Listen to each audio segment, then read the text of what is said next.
In this video, I'm going to show you how I took the wooden tray I previously made and apply stain and finish to it. I'm going to be finishing this tray off. I'm just going to use a foam brush, some wood stain. This is weathered gray. And then I'm going to brush it on and then I'm going to wipe off any excess. When you're applying any stain, make sure you mix it up according to the manufacturer's directions. Now I'm just going to begin wiping it on. First thing I'm going to do is I'm going to do the underside so I can end up with the other side upright.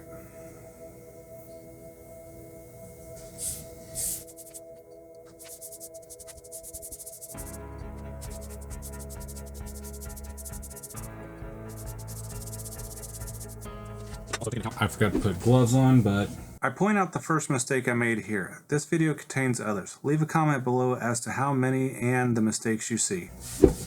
We'll get around that.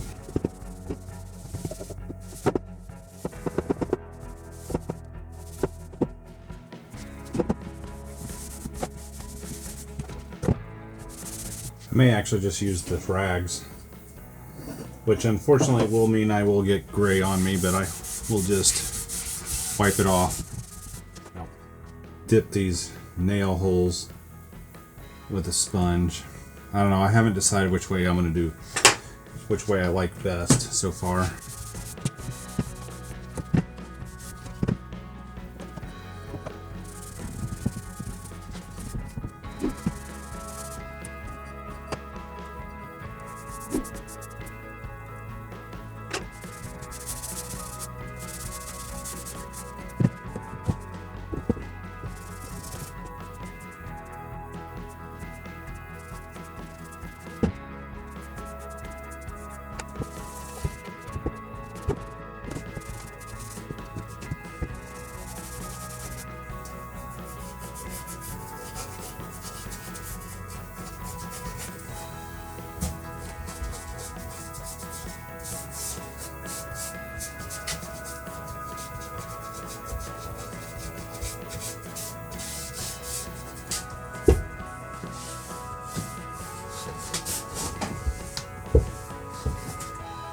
I went ahead and put the stain on. I used Varathane wood stain.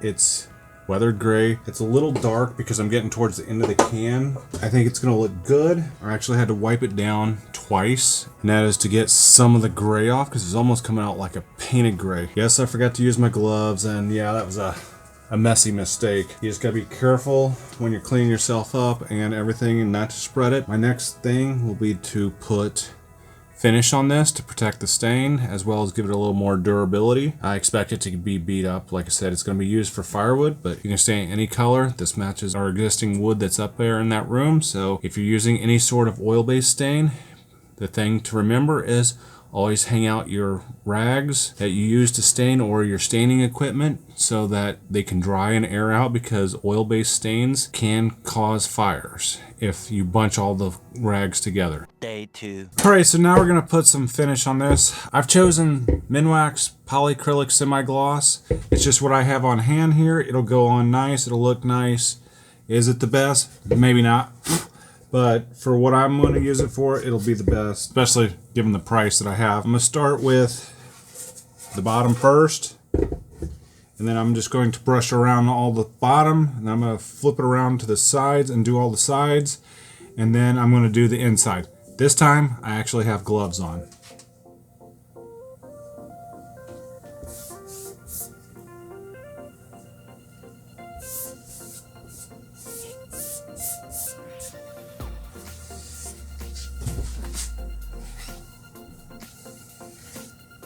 We'll let this dry now. We'll come back once it's done. We'll give it a nice sanding, and we'll put a couple more coats on it with some sanding in between until we get it nice and smooth. The tray is dry with its first coat, and one thing that we'll have to do is we'll have to do another sanding. I also noticed that the finish globbed down here a little bit. I'm going to very carefully pare it down a little bit with a chisel.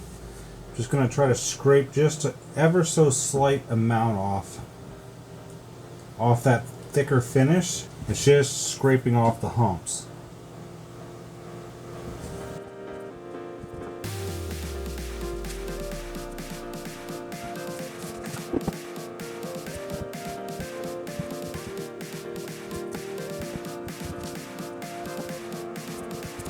Now that I've got all those lumps knocked off, I'm going to go over it with some 300 grit sandpaper. Actually, it's 320 grit. This will be my first sand on the initial coat, so it's just to knock down any place the grain got raised and get it all smoothed out. Okay, so now we're smooth. We're ready for our next coat. We'll do the same as we did the last time. Put a coat of finish on the bottom, flip it over, do the sides and the inside. All right, I've got another coat on here. I'm gonna let this dry. I tried to make sure there was no runs or globs like before. Probably put one more coat on here, but we probably won't sand in between. All right, we've got our third and final coat on here. I tried to make sure there was no runs or anything. This box will take a beating with what it's gonna be used, so that coat will definitely get some use out of it. We're back now after a couple of days. The finish is all dried, it's pretty cured. As you can see, it looks fairly nice. This looks like a nice tray. I mean, you can see the wood on this rustic look. It's a little darker than what I thought it would be and a little more yellow, and that's because I'm using oil. It will provide a nice durable finish.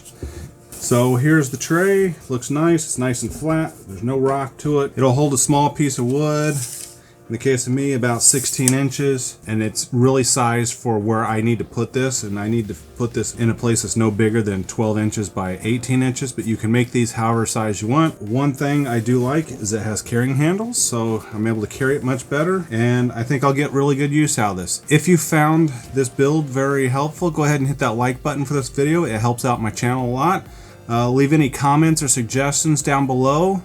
I try to answer almost every comment that I receive. And if you want to see future builds like this and other projects I do, go ahead and hit that subscribe and don't forget to hit the notification bell. Thank you for watching.